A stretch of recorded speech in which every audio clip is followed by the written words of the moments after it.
A tall, svelte man watches the stage, his eyes heavy. He's trying hard to take his mind off of work. It's been a long stretch of months, but things seem to be getting better for him. So much infighting with his team, and a few quarters of deep loss. But that's all over now. He shifts uncomfortably in the wooden seat. He didn't really want to attend the play, but his wife insisted. Besides, these are great seats. Everyone is watching the stage. That means no one notices the shadowy figure coming in the back door. Oh no. The tall man steals a glance at his wife. She looks beautiful in her green dress. The man smiles to himself. During a scene change, he leans over and whispers to her, "You look beautiful tonight, Mary Todd." Yep. No! She smiles coyly and whispers for him to hush. He chuckles. "I commanded armies, and she tells me to hush." The touch of a strong woman. The shadowy figure creeps up the steps, clutching a gleaming pistol.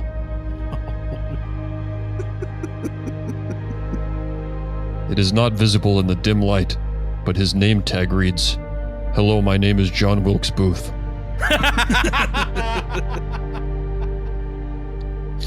He slowly turns the door handle and opens the door. He takes a deep breath, reaches for the pistol, and aims it at the back of President Lincoln's head. "May the rebels live forever!" He clicked back the hammer. Ford Theater is shocked by a deafening bang. Abraham Lincoln turns around, then investigates. He sees the concussed body of John Wilkes Booth laying at his feet. Mary Todd Lincoln breathes heavily, holding a metal folding chair. Why? Mary Todd? Mary Todd Lincoln removes her wig. President Lincoln gasps. Why, UFC and WWE World Heavyweight Champion Brock Lesnar.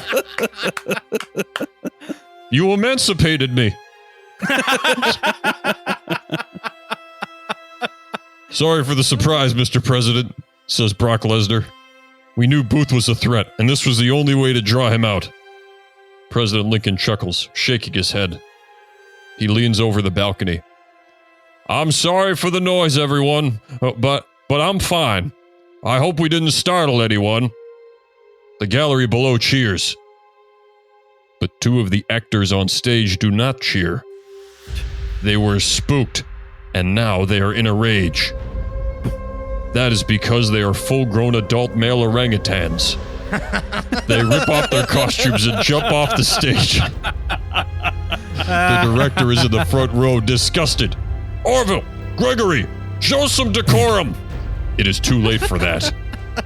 The great apes charge through the crowd, running up the stairs to the president's box. They step over Booth's body as he stirs. Brock Lesnar stands between the president and the orangutans, his green dress blowing in the draft. Lincoln shifts nervously behind him. Mr. Lesnar, how will you proceed?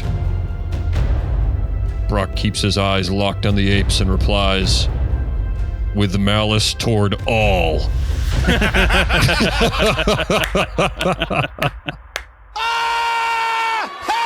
Okay.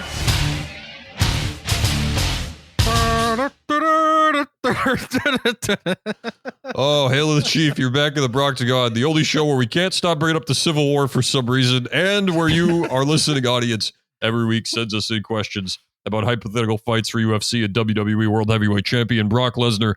Send it to us on social media. I'm Sean, that's Cam, that's Aaron. Fellas, how are we feeling? Pretty good. Excellent. Pretty good after that story. Sean, who sent that one in? You're not going to believe this. It's from someone named Cameron in Florida. No, this one comes to us on Instagram. Instagram, Twitter, those are your best bets to get a hold of us.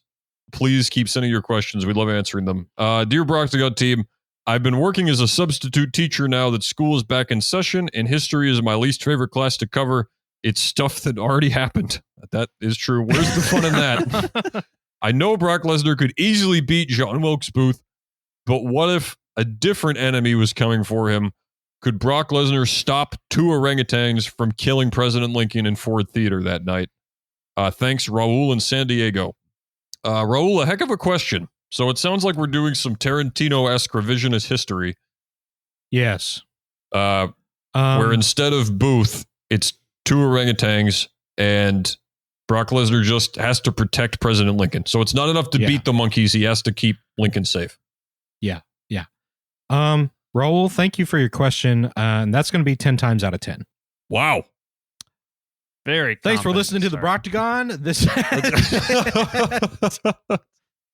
Cameron, I feel like you're more of a history guy than a orangutans guy, so you got to explain why you feel so good about this. Sure, any primate, they can be kind of dangerous to human beings, but they're not like super violent, or they're not as aggressive like, say, an ape or chimpanzee would be.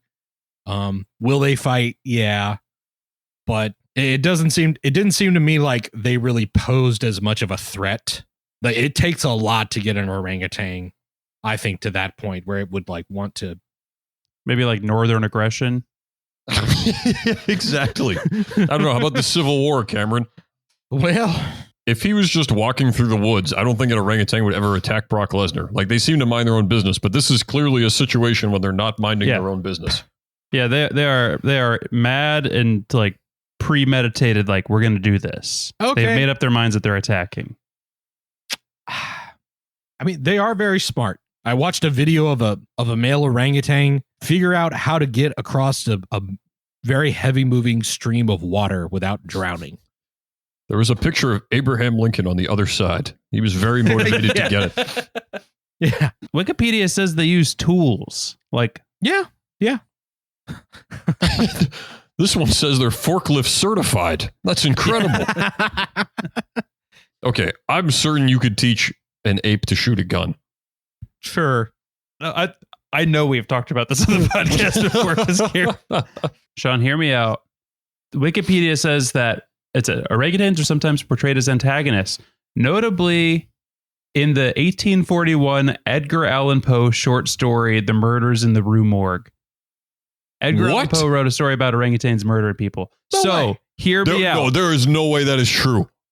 Hear me out as an addendum to the question. Can it be Brock Lesnar versus two orangutans and Edgar Allan Poe and 300 ravens? Yes. And he has to keep Lincoln safe. If Brock Lesnar is going to beat the crap out of Edgar Allan Poe 3 times now on this podcast, then yes.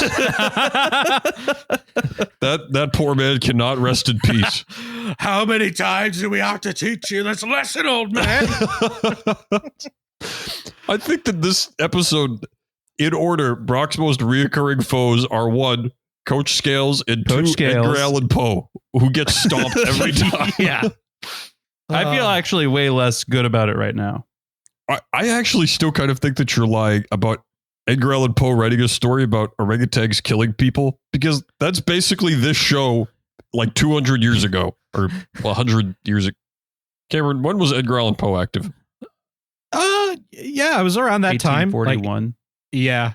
Did he die after the Civil War? Can't remember. A man in Paris solves the mystery of a brutal murder of 2 women. Numerous witnesses heard a suspect, though no one agrees on what language is spoken. That's funny. At the murder scene, Dupin finds clues suggesting that the killer was not human. As the first fictional detective, Poe's Dupin displays many traits which became literary conventions in the subsequent fictional detectives, including Sherlock Holmes and Hercule Poirot. How do you say it again? Oh, Hercule Poirot? Kind of.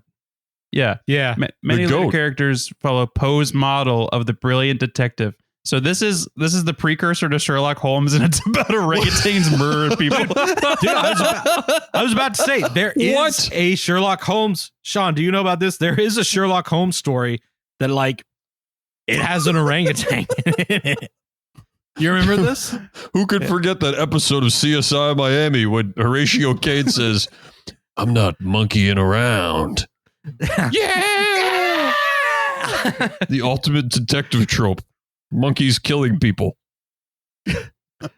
Oh, there's this Sherlock Holmes story about like they go out to this place in the countryside and it's like, oh, my sister, she died mysteriously, and stepfather, he brought animals back with him from when he was in India, and like one of them is like a panther or something, and the other is an orangutan, and they just like are on the property, and then they sneak on. The Holmes and Watson are there at night, and like something jumps out of the bushes and like runs away, and they were like, what the?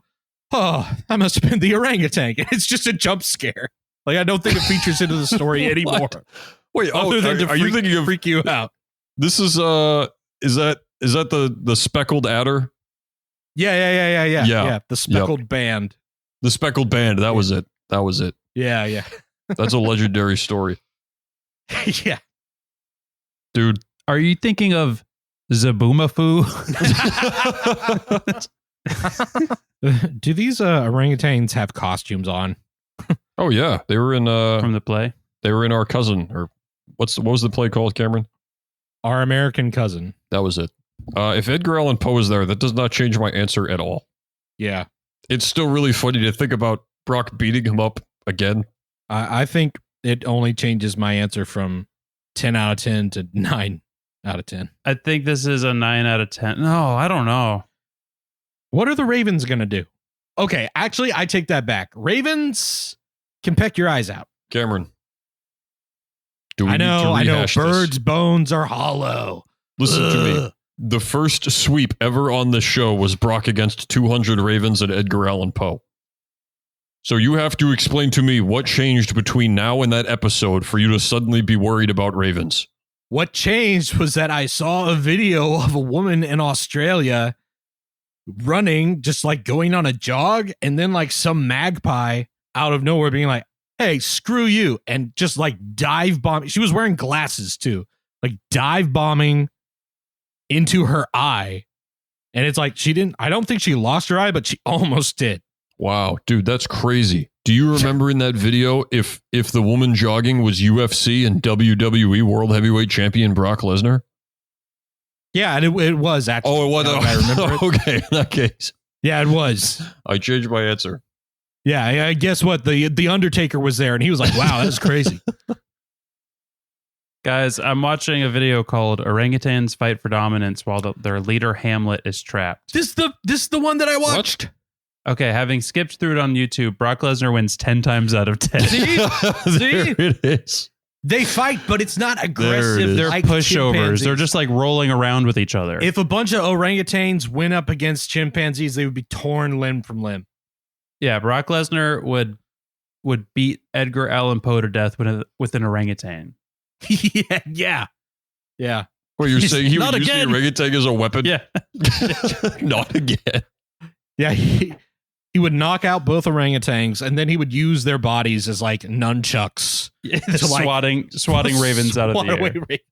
Can you imagine like the sad, morbid poems Poe would write after being beaten senseless with two orangutan carcasses? For all we know, this is where the murders of the Rue Morgue comes from. That's why he thought they were so dangerous. Okay, Sean, can I change the question one more time? Please. Because we're all at 10, right? Yes. I think so. Okay. Move the fight to the stage. It's not in the balcony anymore. And Abraham Lincoln is on their team. It's Brock versus Lincoln, 2 orangutans, Edgar Allan Poe, and 300 ravens. Wait, no, it's 300 ravens? It's always been 200. I think it was 200 ravens. So 200 ravens, 2 orangutans, and Edgar Allan Poe, and Abraham Lincoln against Brock. Right. Okay. That's Yeah. different. Yeah, that changes things. Lincoln was a wrestler, right? He was. Yeah, he was. But okay, but also this is like I think he's in his 50s. Okay? And he's very tired from the war. It's we make taking it- a big toll on him. Let's make it prime Abraham Lincoln then. Every single person in the fight is in their prime. Okay. All right. Including Well, Brock. So is Brock. Yeah. Okay. Having 10 out said of 10. that, Brock Lesnar wins 10 times out of 10. 10 out of 10. Yes, he does. This is not close. This is not close. Abraham Lincoln was like maybe $170. Brock Lesnar is 280 pounds. He picks up Abraham Lincoln over his head, throws him long ways horizontal against the two orangutans, takes them out, and then proceeds to pick up Edgar Allan Poe and swing him around in the air to take out his ravens. Yeah, Poe is getting F5'd again. Yeah. The Gettysburg Distress. I like to think that Dude. the audience would just like stay and sit there and just Yeah. like cheer, and then at the end throw roses at Brock. Like, Yeah. It's beautiful. I think technically he would have to become president then. is that the rules? At the time, people Yeah. didn't realize that. And if Andrew Johnson decided to contest, one look at Brock and he's like, no, you can have it. You got this. I would like to point out that Gettysburg Distress is absolutely something WWE would call a pay-per-view, and they're probably going to do that if they find out about this. It's a part of their historic battlefield series. Yeah, the next logical step is WrestleMania in front of the Lincoln Memorial. WrestleMania on the Lusitania. What? That's another great episode of The Brocktagon. I'm Sean, that's Cab, that's Aaron. Thank you so much for sending us in your questions. And as always, find us on the social medias. And if you disagree, or you're correct and you do agree with our final numbers, please comment on the Spotify page. Those comments are looking like a war zone, and we love it. You don't want to miss next week. Joey Chestnut's brother, Andrew, is coming on the show. He's here promoting his new book, I'm an Attorney. We'll see you next time.